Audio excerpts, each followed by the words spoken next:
Brendan Ragan and Matthew Dyet from Symphony Studio. Cool. So I'm Brendan Ragan. I'm the technical director at Stirfire. I've been with the company since its inception in 2010.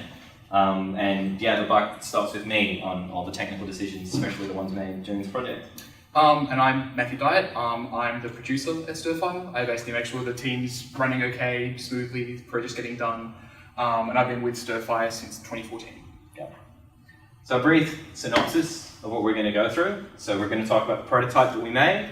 We're going to do some asides on recording VR audio and how you record a good VR trailer. We're going to talk about gameplay and code on multiple VR platforms. We're going to talk about testing. We're going to talk about a little bit about how we did the mixed reality trailer. And Matt's going to go through some production stuff, working with various partners. I'm going to go through some code stuff, and then we're going to see what we learned. So let's start with the prototype. So the prototype was created at Global Game Jam last year. Does everyone know what Global Game Jam is? Who doesn't? Who doesn't know what Global Game? Okay, right. Global Game Jam is a 48-hour game programming event. It happens on the same weekend globally, usually around Australia Day, although it moves around. On Friday at 4 p.m, you're given a theme. The theme that year was Ritual. You have until Sunday at 4 p.m. to design, code, ship, and present a game. So you have 48 hours. So that year was Ritual. We sort of thought about Ritual rain dance and how that might be conveyed through a machine. So the original prototype was designed for the DK2 and the Gear VR.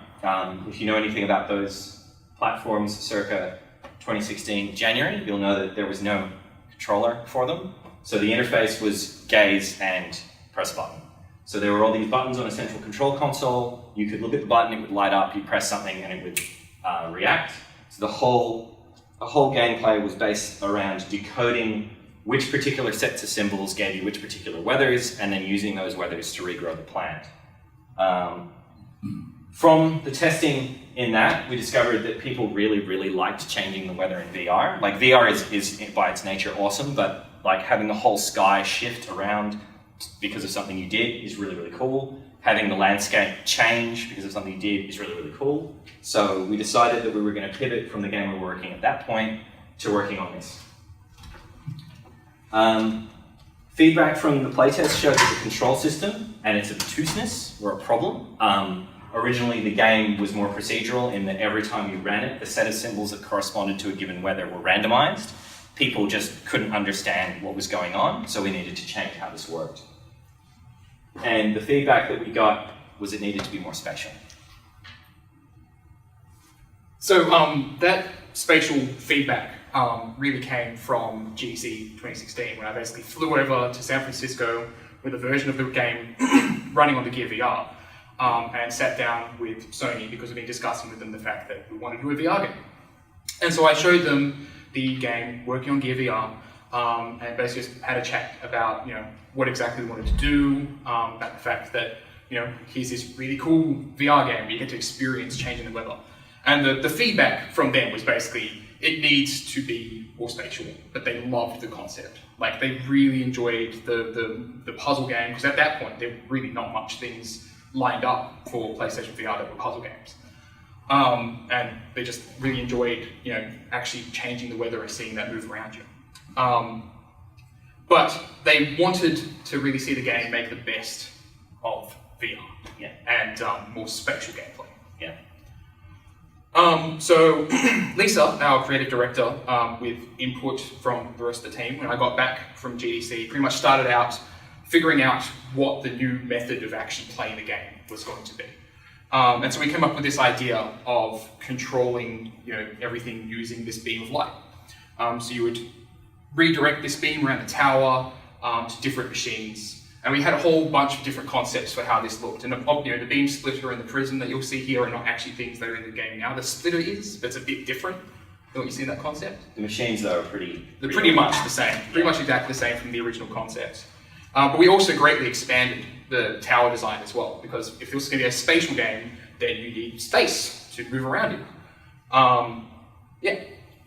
So another thing that changed, we moved from going Unity DK2 for prototyping to the Vive, courtesy of HTC sending us some Vive, and there's Amos modeling our lovely Vive Pre that we got. So thanks to HTC for sending us that. Otherwise, it would have been a lot harder to make the game. So that was good. So we fairly quickly moved, once we were happy with the concept that Lisa had given us and the design document she'd given us, we started a really rapid development to test cycle using the Vive, because it was very, very easy to just basically go and say, okay, here's a build, put the headset on, done. It's like 30 seconds basically just to run straight out of Unity. And then we just started to quickly discover the strengths and weaknesses of the concept we had. So we wanted to make sure that we didn't get anchored around a piece of gameplay that was flawed, basically. And so a good example of this was the elevator on the tower. So VR at this point is, back before a lot of people were actually doing a lot of experimentation. There wasn't a whole lot. We knew that elevators could cause motion sickness, but we wanted to try out for ourselves to see if we could do one, right? And so we had this idea in mind that you would get into the elevator and you'd have this gigantic mural that went all the way up the side of the tower. And as you ascended the tower, you basically get to see the timeline of events that happened in this world. You'd be able to see, this cataclysmic event that wiped everything out, and then people coming back and starting to regrow things, and ascending all the way to the top, and then you enter the tower. You know your purpose now. So we rapidly prototyped that by putting a wall and an elevator, putting somebody in the VR headset on the elevator and having them ascend the tower, and what we discovered was they got horribly sick, like really quickly, and it was bizarre. Like, we were just like, why is this the case? Why are they getting so sick? And it turned out, a textured surface like that, just staring at it, because your eyes are trying to focus on something, it's constantly moving past them. They're getting just horribly motion sick because they know they're going up. So we had to scrap that really cool concept, and it made its way to the canyon walls instead. And so we ended up with this kind of mesh design on the tower as you ascended it, so you could always see the horizon. Yeah. And that was basically decided in a week of testing. Yeah. So we'll take a brief sidetrack for a couple of things that are important. One is VR audio. So VR audio is really, really important. You want to start getting that in early. If you're VR is all about sense of presence. It's about putting you in a separate location. A big part of that is the vision, like having this wrap around, like the real world, funnily enough. But another big part is having audio that suits the environment and suits your gameplay, and getting that right. And like everything else with games or anything, you have to iterate a lot. So start getting that in early. Get somebody in and do it from the very beginning. So we worked with a group called Symphony, who are amazing. If you're doing some work and you've got some budget to throw their way, they're totally worth it. They were involved in the prototype at Game Jam, and they were involved virtually from the beginning on the real production. One of the really cool parts, if you're working with them in Unity, is that one of the pair actually has a little bit of an engineering background and can do iterations in code actually in your gameplay. So we gave him access to the source code of the game, and he was able to directly test audio stuff running in the game at their house without having to come to our programmers every time. This is really, really useful. That being said, with everything else, you probably want to review code and make sure it's up to your standards, and you might need to do some stuff there, but still giving them the ability to actually iterate in engine and have the tools to do that's really, really important, and help them get it right. The one drawback was they didn't have a VR headset, but they would come into the office and regularly test. There was constant refinement from the beginning right through the end. I just was playing it today, and the tutorial sound played, and I'm like, that's right, we changed that, because that was one of the last things we changed. Lisa was like, no, tutorial sound is too annoying, it needs to be changed. So they did a different sound right at the end. And like we were saying at the beginning, make sure you iterate, make sure you get that right, because it's just as important as your visuals. It's really, really worth emphasizing that fact. And I think that Symphony was very good, because they helped us to understand how exactly the audio worked in VR, and help us to understand how exactly they were building it so that we could build a game around it as well. Yep. We're about to show you some footage of the game. So when you're recording VR footage, it's super, super tempting, given the fact that it works now, to just take that feed off the desktop and record that down to a video. It used to be a huge problem. You get all the chromatic and spatial distortion from the headset view. Now it's pretty clean, the output. It's still a bad idea, because what'll happen if you do that is it'll make people sick. If you look carefully at anybody when you talk to them or when they're walking around, you'll notice their head is never completely stock steady. We aren't camera tripods. We move our heads very slightly, and we get because we have nerves in our neck and our eyes and everything, we know where this is all positioned. So it feeds into our brain, which synthesizes like a worldview, a reality for us. If you see a recording of that, it looks crap. Like it looks, and not just crap, it looks, depending on how rapidly or how much that person moves their head, it can actually make viewers sick. So I would totally not recommend doing that. Now, I say that, and if you watch the screens when you play test it on PlayStation 4 later here, we don't have enough of a render budget to actually generate the second view that you need to do. So please don't look at those screens, they'll make you sick for exactly that reason. So yeah, so what we did is we added some smoothing. So basically, yeah, some interpolation will do wonders. It can be a little bit tricky. So off the shelf, there's a free plugin for Unity called Cinemachine, which is totally worth it. It does a lot of stuff. It was designed for use in Deserts of Karak. It's basically a procedural camera director. Obviously, you don't need that level of complexity, but its smoothing algorithms are really, really top notch. If you're using Unreal, there's a component called a spring arm. Stick that component in from your VR camera to your external render camera, and that will give you the smoothing that you need there. It does, however, require a second render because you are rendering a completely separate view from what's going into the headset. It's got smoothing, it's completely different. You are going to have to pay the cost of rendering, your 1080p or whatever desktop view. That being said, again, it's 1080p as opposed to what a headset requires. It's at 60 hertz, it's not at 90 hertz, although that doesn't help you in Unity for reasons. But you've all got 1070 sitting in your machines, right? So it's not a problem to render that second view. It's all fine. But yeah, that is a problem. So we're going to show you the gameplay circa August of last year, and then following that immediately, we will show you where we ended up with the final product in terms of the actual gameplay trailer that we released on launch. Yeah, March or April this year. There's no actual audio here. There are actually bugs in this trailer, not least of which is the mouse cursor is sitting in the middle screen. It's worth actually noting with the terrain that this terrain we just basically ended up recoloring and using for most of the project. It wasn't until really late that we ended up going back, redoing the terrain with a better terrain editor. Yeah. And you notice we did a fairly quick class on the interpolation, so you notice it'll jerk vertically at times. So yeah, I think Lindsay actually played a version right around here because I remember because of the camera glitching. Yeah, the camera glitching on the sky. Yeah. But yeah, August of last year. Grey box. Sea fighting. I just noticed the pop in on the object there. Yep. That was back when we were thinking we could draw orders and stuff. Yeah. Did turning things on and off, which we ended up not being able to do. The old version of the shields.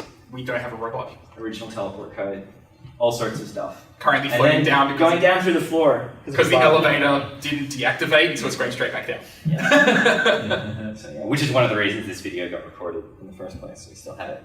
And this is where we ended up.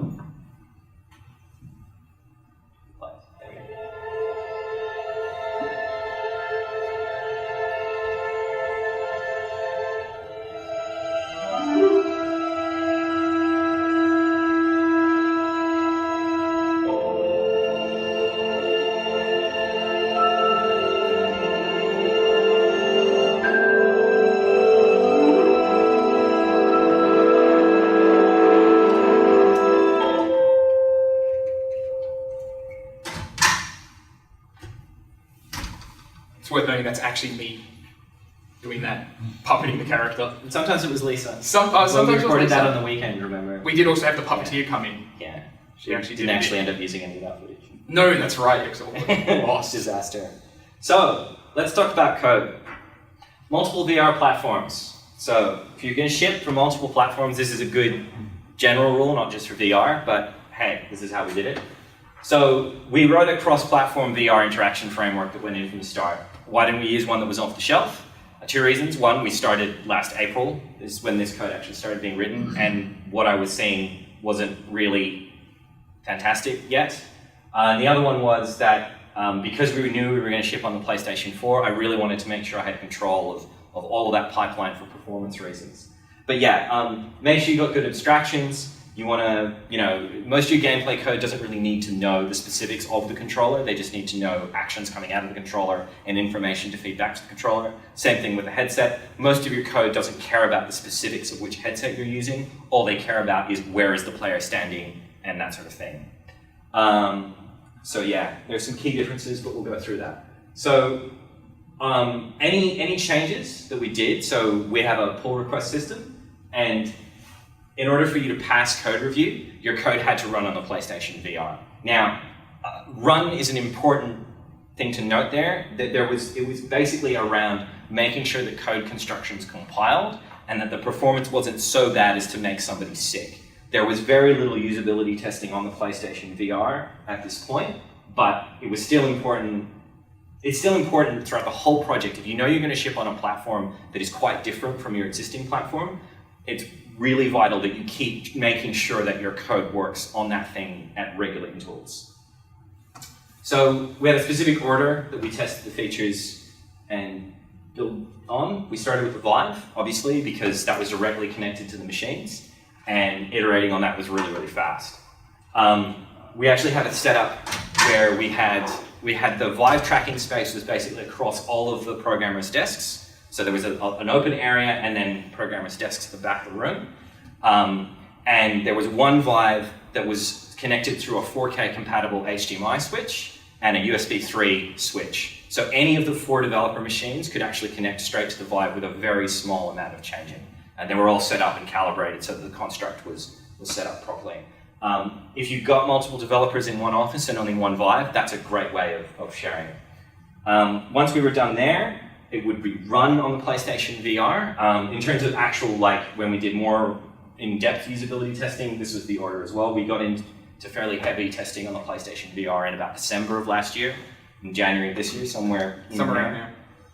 And finally, we did the Oculus. And the reason we left the Oculus for last is in terms of performance and headset characteristics, the Oculus and the Vive are really not that different. The Oculus, for certain reasons, is actually slightly better performing than the Vive is. The major difference is the touch system, and we didn't even have touch controllers until sort of in the latter half of last year. And adding that didn't turn out to be very difficult. The touch control interface is actually quite different, and we were able to do that even though we started quite late. So let's get into specifics here. So in terms of the VR rig, Oculus and Vive give you tracking from the floor. So you know absolutely how tall the player is. They have a setup system that makes the player put in their height, or in Vive's case, makes the controller on the floor. So you know in absolute units relative to the floor, relative to that user's space, exactly where they are at all times. The PlayStation VR does not do this. So what you have to do is you have to make some assumptions. The assumption we made for Symphony is that when you boot up the game with the headset on, that's the 0 point. We assume that is where the player will be comfortably sitting.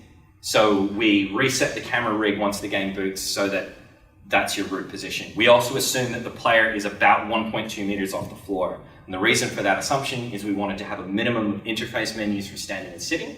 So we made the assumption that you're somewhere between sitting and standing, hence 1.2 meters. Those were assumptions that we made and that we had to make. So yeah. The PlayStation 4's GPU is surprisingly fast, and the reason I say that, despite the benchmarks on NeoGAF, is that on a Vive, you need to spit out 2.6 million pixels, 2.6 million pixels a frame, right? So because of the headset resolution.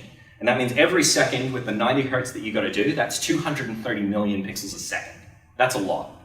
That's one of the reasons you need some pretty beefy hardware. Because of the difference in resolution between the PlayStation VR headset and the Vive headset, and some other stuff that I can't go into, you need to do about 53% of that fill rate on the PlayStation. So the fact that the GPU is technically slower doesn't actually mean that it's that much slower in practice when you're actually trying to, push stuff to that unit, which is really, really good. The PlayStation 4 Pro, given the resolution difference, is very, very fast. On our version of the game, with the game that we shipped, the desktop graphics that you get on a Vive or an Oculus are exactly the same graphics that you get on the PlayStation Pro, because of that resolution and power difference. Unfortunately, the CPU isn't quite so good. So the design of the new consoles is very wide, but not very fast, because those are really cheap chips to manufacture in quantity, I assume. The problem is they're not designed to run single-threaded code particularly fast. I don't know how much you know about Unity, but Unity is still very much fundamentally a single-threaded engine. It does this, then it does that, then it does that. And even they've tried to do some stuff to multi-thread, it's still not very parallel. And that's a big, big problem, especially on the PlayStation 4. So yeah, like your gameplay logic is going to run in a sequential manner. Your rendering some of it will run multi-threaded, but it's still fairly sequential. You wait for your entire frame to dispatch before you can start your sim on the next frame. Like, there's a bunch of stuff there that makes it not a particularly great match for the CPUs on these next generation consoles, which is unfortunate. The PlayStation VR for the user is pretty easy to set up. You plug the camera in, you plug the headset in, you put the camera in a reasonable spot, and you're good to go. Great, right? Well, the camera has 2 cameras on it, so it technically has multiple cameras. It's technically a multi-camera system, but it's still in one spot. So that can get occluded pretty easily. Like if you hold the hand in front of another hand or something like that, or if you hold them in certain positions, it'll occlude either one of the controllers or the headset. They've done a lot of work to make it as good as it is. I'm still surprised at what they've been able to achieve, but it isn't, it's not as good as having 2 Vive, emitters set up and full 360 degree tracking. It's not that thing, but it is a lot cheaper and it is a lot easier to set up. So more stuff to do with platforms. So Unity is really, Unity sells this thing of you can construct your code in your game in one platform, and then you can deliver it to lots of other platforms. And for the most part, this works as long as you bear in mind performance characteristics differences and things like that. So yay for Unity. But there are still quite a few pain points with dealing with consoles and mobiles. Some of this will be familiar to people who do mobile development. So one of the big ones is iOS is what's called AOT compiled, which can be problematic for things like generics and reflection. Those problems exist on console, right? So you've got to be aware of what your code constructs are. Hence, the code is not finished until it runs on the PlayStation 4 statement I made earlier. That's kind of important. Like keep coming back to the platform you're shipping on and make damn sure your code works. Because it's really easy to let some templating slip in there or something that's super generic and it just doesn't work. You get weird crashes or stuff like that. Sometimes your native debugging doesn't work in IL2CPP or Mono. Sometimes it disconnects. Some of those tools aren't really as solid as they should be, which is unfortunate. Sony has really amazing profiling tools for the PlayStation 4. There have been a lot of complaints that you may have heard around the traps about PlayStation 2 and PlayStation 3. People say that the PlayStation 4 is a lot better in that regard. You might want to listen to those people because, it's a thing. The only unfortunate part of that is that you have to do some things to make Unity work well with them. And it is worth, if you're going to target these platforms, it is definitely worth investing some time early in the project when you've got a clear head and when you've got the deadlines are far away to figure out exactly how these debugging options work and how profiling works and all of that sort of stuff. Because if you're crunching on a deadline or you've got to do a demo at a convention or something like that on this hardware and you haven't done that and you need to debug something because you've got a crash issue or whatever, the last thing you want to be held up by is not understanding the tools. So figure out the tools first, early on. They are there, they are really good for the most part when they work. Figure out the pathway to make that work and what the limitations are. That way, when you need to use them, you're all good. Okay, so we wanted to make sure that Symphony was really playable by a very large group of people. So we, as I said earlier, had started playtesting fairly early on in the development for the game. We wanted to be friendly to people who were new to VR, even though we weren't a launch title. At the time, there was about 100 titles available for PSVR when we actually launched. So we knew the marketplace wasn't overly crowded. We also wanted to make sure that it was a game that jaded VR owners could pick up and find something new in it, basically. It's very, very easy with something like VR to be too close to the project and having playtest iterations where you can have people come in and kind of check you, for, sanity check you to make sure that your assumptions that you're making are actually correct. So when playtesting, it's important to have people that haven't experienced VR in addition to people that have experienced VR. The reason for that is because if you want to make sure that the game's actually accessible by people that have picked up a VR headset for the very first time, then you should be testing on those people. But those people are going to be really caught up in the spectacle of VR and not paying attention to the things that suck about your game, right? And so you want to make sure that you're also getting experienced testers in, people that already own a headset. So one of the issues that we had with Symphony was that when we actually started doing testing for the Oculus, finding people that own an Oculus and own the Oculus Touch is really difficult to do. And so we basically ended out testing sessions, people coming in, sitting down with the headset and having to run through the tutorial with the Oculus Touch before they started playing the game, because it requires some understanding of how the Oculus Touch controllers work. So those people that already own a headset are really, really valuable. You want to make sure that you have clear objectives in mind when you're doing your playtesting. So what do we want to learn? What do we want to achieve? What do we expect to happen given these changes? If you've made a change to the game based on feedback from a previous test, what should the result of that be? So as an example, our robot has its own little pathfinding system. And we went through several iterations on how the robot actually moved around.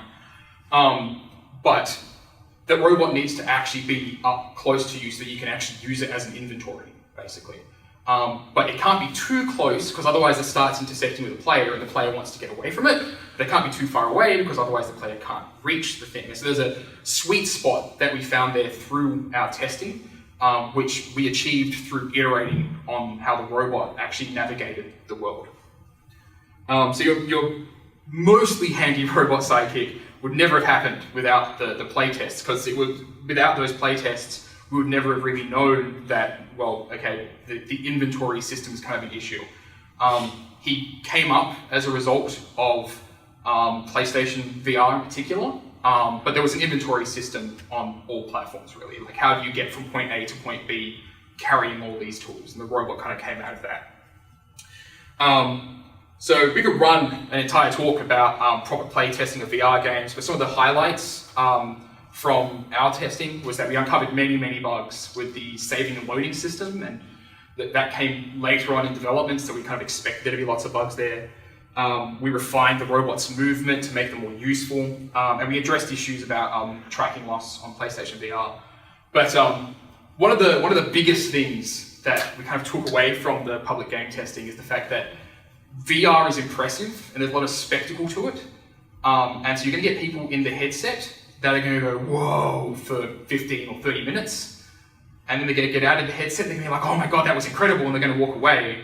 But then when those same people go and actually buy your game and give you reviews, they're going to be like, this was really crap. Because now they've had a whole bunch of experience in VR and that spectacle's gone. So it's really, really, really, really important that you actually keep that in mind whenever you're doing your testing. That there's going to be a lot of people that are going to give a lot of positive feedback because it's their first experience. You want to, again, those experienced testers are really, really valuable.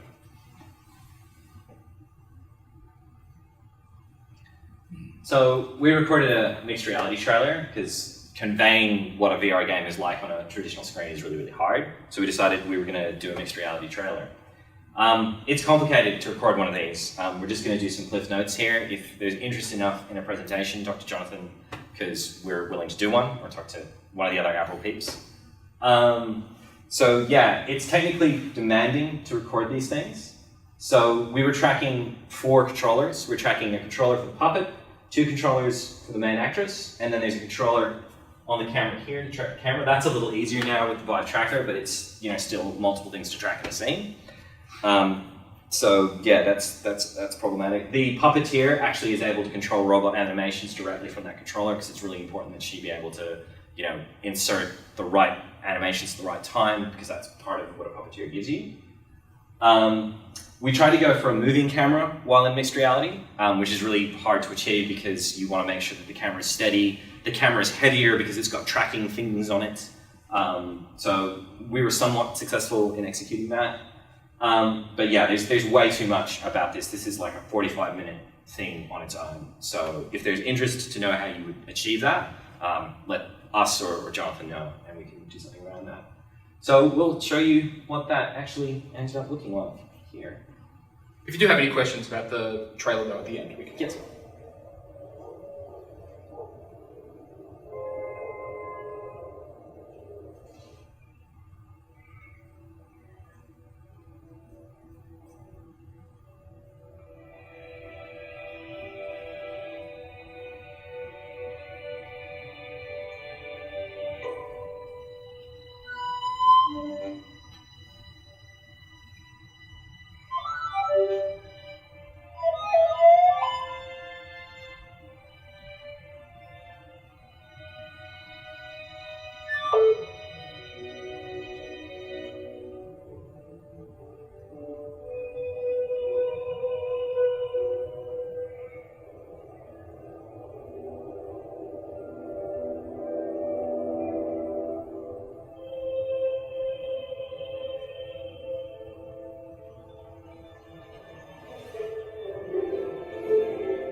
It's worth noting as well how good our actress there is there, because she was having to actually interact with stuff in the game world without a headset on. Yeah. So a lot of those moves were very difficult to do. Yeah. All right, so the production cycle. So one of the things I'm most proud of with the development of Symphony is that start to finish, it was around 12 months of development. And a lot of that time was actually not full-time. We really started punching into it and getting working on it after I got back from GDC, which is about March, April. Yeah. And then we released at the end of April. So 12, 13 months is what it ended up taking to actually get the game out. So it was a massively fast turnaround time. So the development was really, really iterative, as I previously mentioned. There was a rapid response. We got feedback. We acted on that feedback really quickly. We want to make sure that Stir-Fi's worked on VR titles before, but nothing that's been our own, nothing that's been as massively spatial as Symphony of the Machine is. So we want to really make sure that it was right. We've got it as right as possible. So when we got feedback from testing that seemed to be echoed by a lot of people, or it just made sense to us, we implemented that feedback as quickly as we could. So one of the issues that we had was that when we started off building Symphony, was that we didn't really check what we were doing, right? So we didn't look at the market. We made a lot of assumptions. Hey, the market, VR is still fresh, so we can't really make a lot of assumptions, can we? But you can make so many assumptions. You have to just look at the games that are currently selling, the games that are really popular on VR at the moment. And the thing that you're going to see is that there's a lot of games on there that have guns. There's a lot of games on there that have zombies. The same people that are buying all those survival games on Steam are the same people that are going out and spending thousands of dollars on VR headsets and playing. Which means that a game that's a spatial, relaxing puzzle game on VR may not necessarily market well to those people. And we didn't really think about that, because it was like, Symphony is just a really, really cool game. We think it's gorgeous. And we got a bunch of really positive feedback. Sony gave us a bunch of positive feedback. But the market response to the game wasn't really what we expected, given that setup. So more than that, and this was a problem with production. Towards the end of development, in the last 3 months, production really fell apart. We stopped being quite so iterative. There wasn't so much oversight on the process. And a big reason for that, probably the biggest reason, or the only reason that happened, was because of working with all of our partners. So Sony, Valve, and Oculus.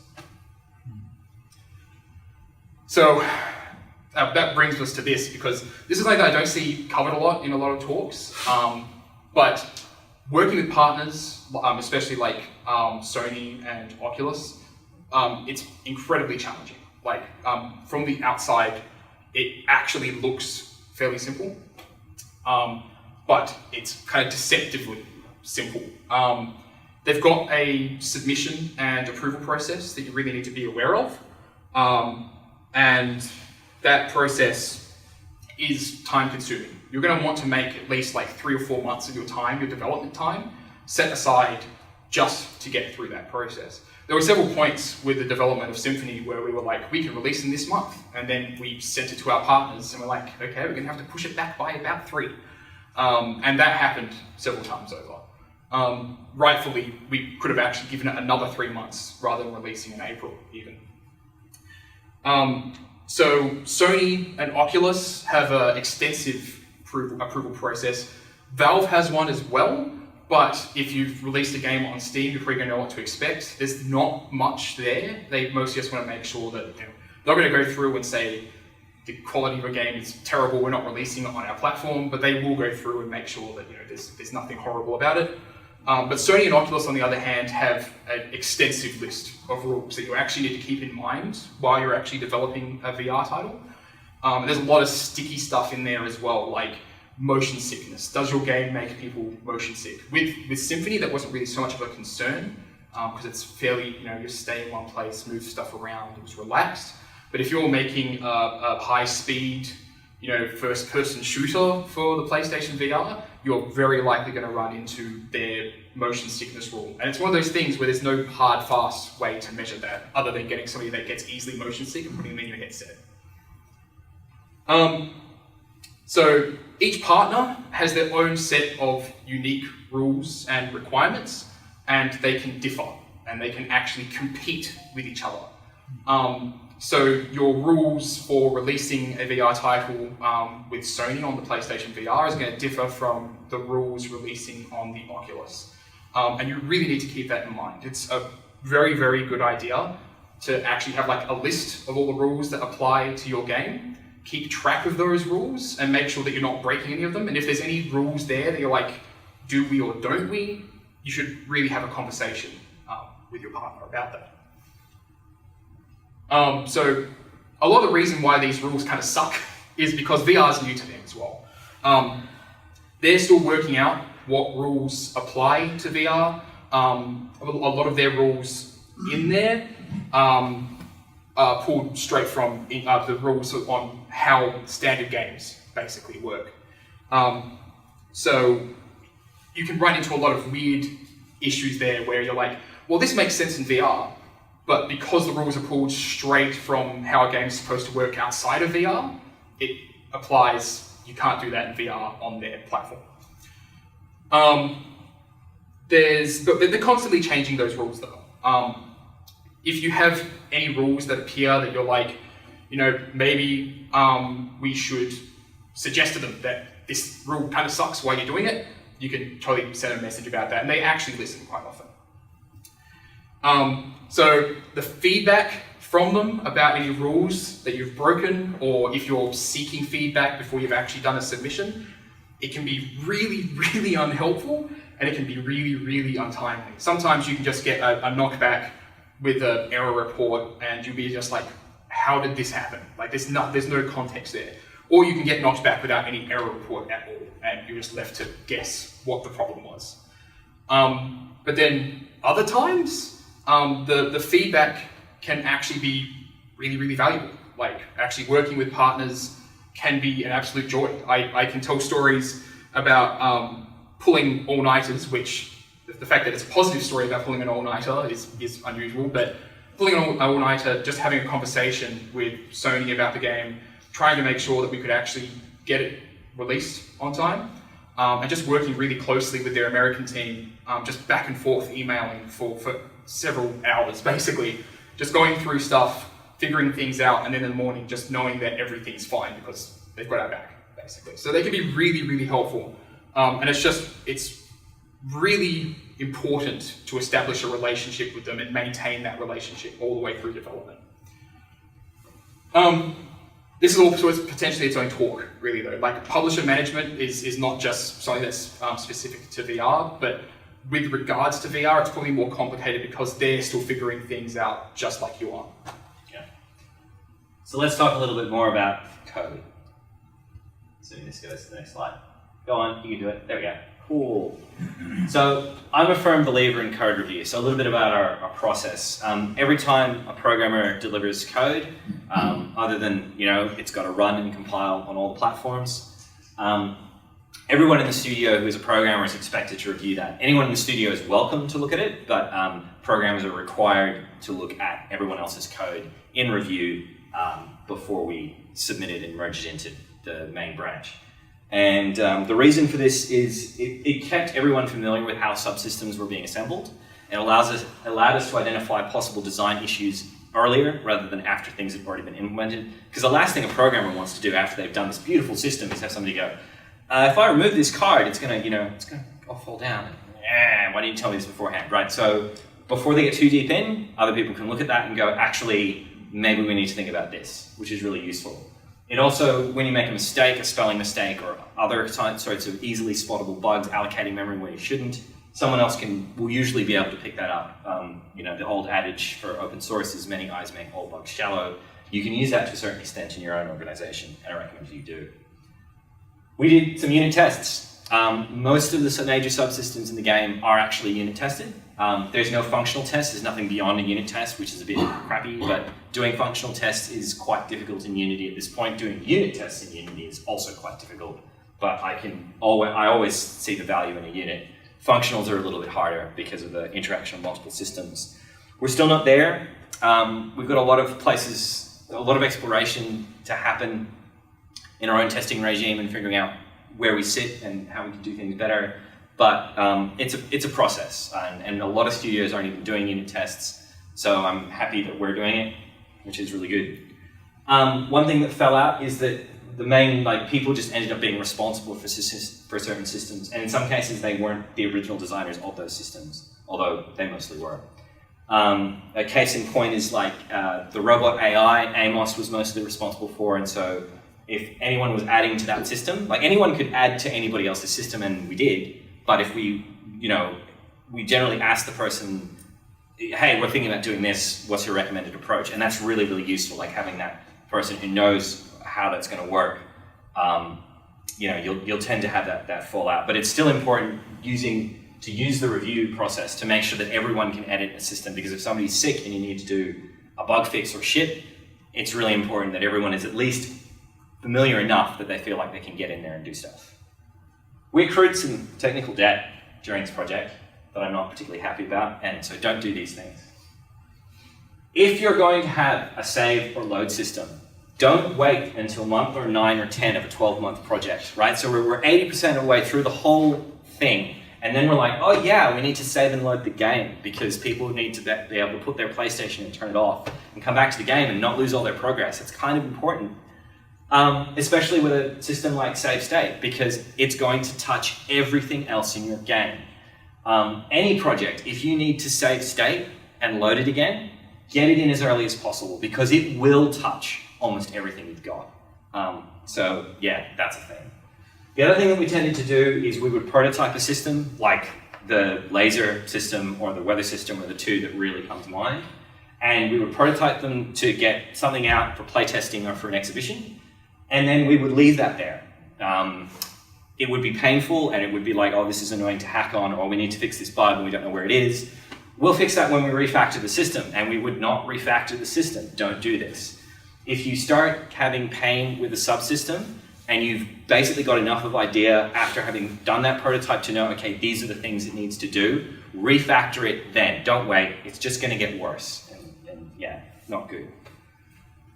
Then we ran into this beastie near the end of the project. So that's a wonderful piece of art done by our artist. So C# is great because it avoids a lot of memory management issues that can cause you problems. That's brilliant. You don't need to know how malloc works or memory management, all that stuff. You just use the new keyword and it handles it all for you. You don't need to worry about deletion. Great. There's a problem. The Unity garbage collector is not fast. And by not fast, I mean 20 to 60 milliseconds is what we were seeing when it kicked in. This doesn't sound like a long time, but we've got 16.6 milliseconds maximum to get a frame out. If we've been stalled for even 20 milliseconds, we just lost a full frame. This is not good. So you should avoid throwing away heap objects. If this means nothing to you, that's fine. You're not a programmer. You should need to go this deep. But programmers, that's the key takeaway here. There is an entire talk just on optimizing performance that I want to give at this year's GCAP or Unite.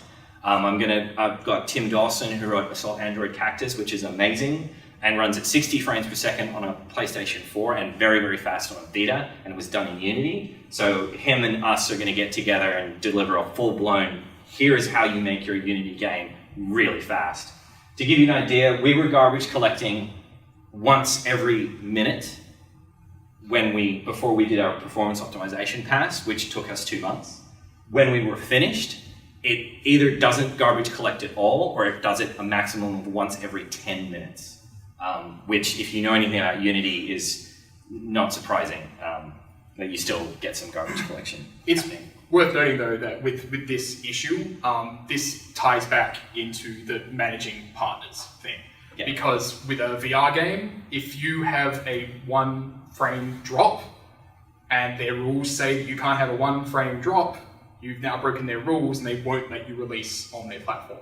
And so you have to make the game essentially flawless. It can't drop frames, like, at all. Even though this sounds like a really minor thing, like, oh, we lost 1 frame, I guess that's the worst thing ever. It is to somebody. Like, they will care about it and they will tell you. And in VR, it is actually pretty jarring to have frame drops. It's not good. Don't do it if you can avoid it. So, in summary, if this goes to the next slide, you might have to do it. Is my pixel working? Yeah. So lessons we learned from the project. Start on your most limited platform. And I'm not just talking about like graphically making sure it runs at a decent frame rate or anything like that. I mean usability testing as well. Because the biggest issue that we had with Symphony, if you look at the reviews for it and everything, the PC reviews are really good, the PS4 reviews are not. And the reason the PS4 reviews are not quite as good is because of the fact that we were building the game for gameplay on Vive and then making that work on the PS4, and that makes an assumption about, tracking issues and everything like that. And we did it, I feel like we did a pretty good job of making a job out of those tracking issues. Like we dealt with them as best we could, but the game probably should have been designed around releasing on the PlayStation VR rather than being designed around releasing on the PlayStation, on the Vive there. The PlayStation 5, because the platform is so limited that on the Vive it's going to really shine, but as long as it's really, really playable on the PS4, then that's fantastic, because that means it will be really, really, really playable on the Vive as well. Yeah. So VR is a super new market, and it's really, really tempting to consider it like its own vertical, like it's on its own. It's not. People who have VR headsets, including like the Gear VR, people who have VR headsets have another platform to play games on and to consume entertainment products. That is the bar you have to hit, not bigger than every other VR game. You have to compete with the other games they can play. So this means that like if you're on the PlayStation 4, like one of your competitors is Destiny, which had $300 million spent on it. I'm not trying to scare anyone away from doing a VR game, but keep that in mind. It is really, really tempting to think that it's its own thing. It's not. So remember that. So dealing with multiple partners is a real pain, and you want to make sure that you're preparing for that when you're going into the project. Rightfully, I probably should have been just managing the project, not managing the partners. You really want to make sure that if you're actually releasing on multiple platforms and you've got a budget, that you're going out there and you're getting another person just to handle that stuff. Because any person on your team that you're like, oh, they'll have enough time to manage it. No, they won't. They will not have enough time to manage it. You're probably going to need a person full time to come in there. Because there's a lot of things that we tripped up on, where we've got a Excel spreadsheet of all the rules here we need to worry about with this partner. Let's make sure that we follow those rules. But then it was me that was keeping track of those rules. And if I'm also managing production stuff, then it's quite easily going to slip out of my sight, right? We're going to submit, and it's going to be like, well, why did we break this rule? oh, well, this thing went through. I didn't get the chance to play the game. So yeah, you want to really get somebody just to manage all your partners and basically be your internal publisher. Yeah. I can't emphasize this enough. We lost like at least a month to this, to not having the save game stuff in early, because it touches everything. Make sure your code constructs are going to be performant from word go. Like, try and be as forward thinking about that as you can, because if you have to change it midstream and refactor a whole bunch of systems, it's going to slow you down. And again, if you do have to refactor something that's problematic, do it as early as possible. We had a number of bugs with the weather changing system that persisted until February, that were identified in August. So that's like 6 months. Don't do that. Like, if you've got stuff that you're like, oh, refactor will fix this, then refactor it and fix it. Yeah, we had a lot of bugs that we were tracking that were like, okay, well, there's a bug that's just turned up, let's move it into the icebox, we'll come back to it later on, and it sat there for like months. And then by the time they're still there. They're probably still there, yeah. But then when we finally came back to it, we were having to ask the question, is it even a thing anymore? Yeah. Because we didn't know anymore. It was discovered so long ago. It's basically ancient history. So that's the conclusion of the slide deck.